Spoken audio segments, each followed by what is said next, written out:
Hi, this is Mrs. Often, and in this lesson we're going to discuss midsegments of a triangle. Our objective is to be able to prove and use properties of triangle midsegments. Let's get started. So a midsegment of a triangle is a segment that joins the midpoints of two segments of a triangle. And every triangle has three midsegments. These three midsegments form the midsegment triangle. As can be seen here, for triangle PQR, the midsegments are XY, YZ, and ZX. Together, these create the midsegment triangle, triangle XYZ. In our first example, we're going to examine midsegments in the coordinate plane. We are given a triangle XYZ with vertices at -1, 8, 9, 2, and 3, -4. M and N are the midpoints of XZ and YZ. We're going to show that MN is parallel to XY and that MN has half the length of XY. In order to do this, we'll first need to locate M and N and then show using slope that they're parallel, and then use the distance formula to show the length is 1/2 the length of xy. So we've determined the coordinates of M are 1, 2 by finding the midpoint of xz, and the coordinates of N are 6, -1. So our first step is going to use these 2 points to determine the slope of MN and then compare that to the slope of XY.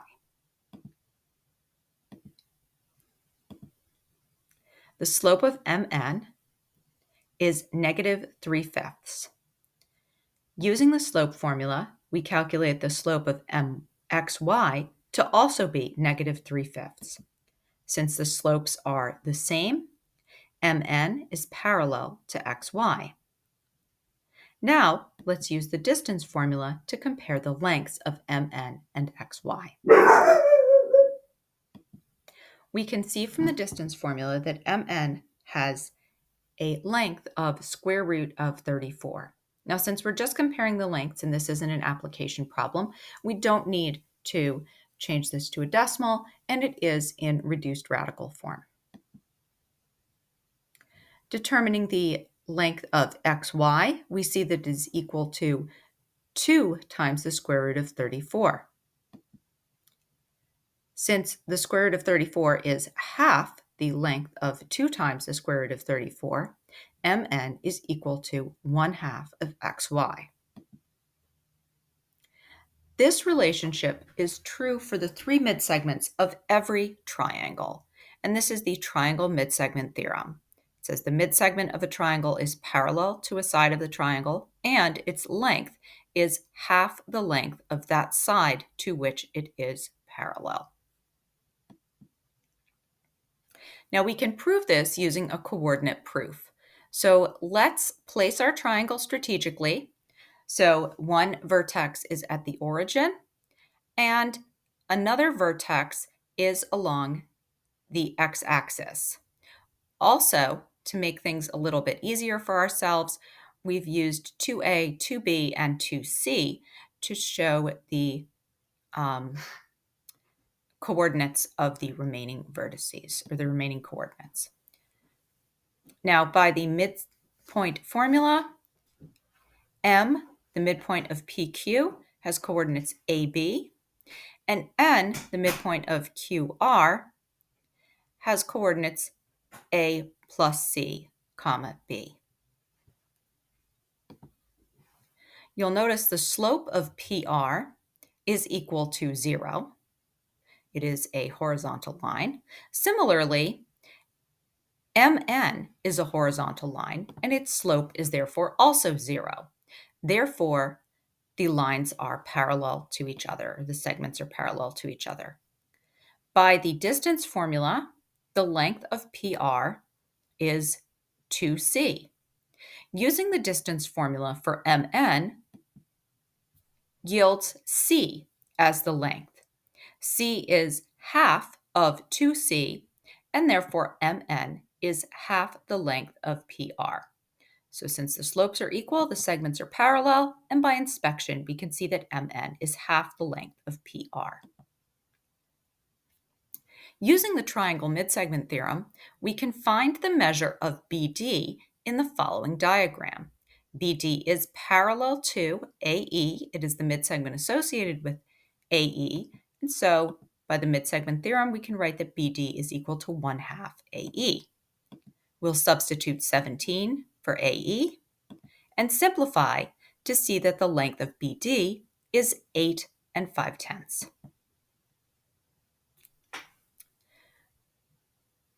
We can use properties of parallel lines cut by a transversal when determining missing angle measures using the triangle midsegment theorem.